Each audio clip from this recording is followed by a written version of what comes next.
لبيك اللهم لبيك لبيك لا شريك لك لبيك إن الحمد والنعمة لك والملك لا شريك لك لبيك اللهم لبيك لبيك لا شريك لك لبيك إن الحمد Délégué général dañ koy féliciter di ko ñaanal depuis bi mu fi nekkee ba léegi ñun en tout cas ñi nga xam ne ñun ñoo fi nekk nopp ak bëtu population yi nga xam ne ñooy bëgg a dem mag wala ñu jóge mag suñu xel dafa dal parce que moom d'abord dafa dëkk et loolu c'est important parce que loolu mooy tax sécurité am dans les relations dans les transactions dëggu dafa am indulgence boo xam ne des fois on le lui reproche moi en tout cas parce que ñun nous sommes nous veillons nous sommes des structures de veille et d'alerte donc bu ñu gisee loo xam ne nii yaakaar nañ baaxul ci askan wi du ñu tëb rek dem ci médias yi di ko wax parce que des fois jébaane lay doon te fekk sax boo amee renseignement yi à la source di nga xam ne du lu ñu waroon jébaane dès que ñu gis benn affaire on se rapproche parce que dañ ni la meilleure information mooy bi ngay am à la source on va toujours à la source et on trouve toujours sa porte ouverte disponible et loolu dañ koy rafet parce que loolu jafe na lu am importance donc indulgence gis nañ ko ci moom gis nañ aussi approche pédagogique bu muy def parce que souvent dañ ko naan règlement bi lii la wax il faut être ferme mais il a une approche pédagogique dafay wax toujours ni il faut éduquer petit à petit parfois il faut sanctionner parfois il faut en tout cas ñu ngi koy suivre j'ai dit que dalal na suñu xel parce que depuis 2005 ñu ngi ci affaire u pèlerinage ñu ngi enquêter aussi bien avant, pendant et après le pèlerinage. Nous avons des personnes qui vont dans les pèlerinages. Des fois, c'est nous-mêmes qui nous prenons en charge. Et depuis quelques années, le gouvernement a bien voulu mettre quelques associations de consommateurs dans la délégation.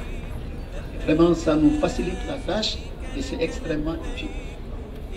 Donc, délégué avec équipe mieux, parce que Yalla Defna, il a une équipe homogène. Ils sont tous disponibles, tous ouverts. Tous, je dis.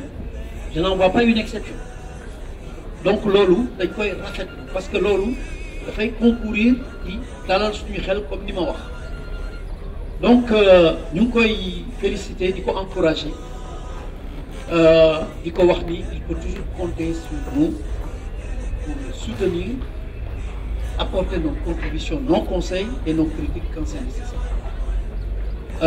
ñun li ñu gis loo xam ne lii dañ koy mettre préoccupation te ñu ngi ñaan saafara am ci d'abord mooy affaire problème transport aérien comme ni ñu ko ñëpp dañ ko métti parce que dañu gis que ni dafa am spéculation parce que dañ lay wax ne bon il y a le cours du dollar ensuite ñu ne la il y a les cours du pétrole ensuite ñu ne la il y a des taxes, etc. Mais dañuy gis ni chaque fois on en rajoute et loolu dafa am répercussion parce que c'est répercuté sur les consommateurs donc loolu problème ñu koy poser je crois que ñëpp d'accord nañ ci loolu. Il y a aussi le problème de la privatisation donnée au privé c'est une très bonne chose mais nous estimons nous de notre point de vue qu'il faut y aller progressivement en évaluant chaque fois, c'est-à-dire qu'il faut des étapes. Parce que nous comparons avec ce qui se passe dans les autres pays.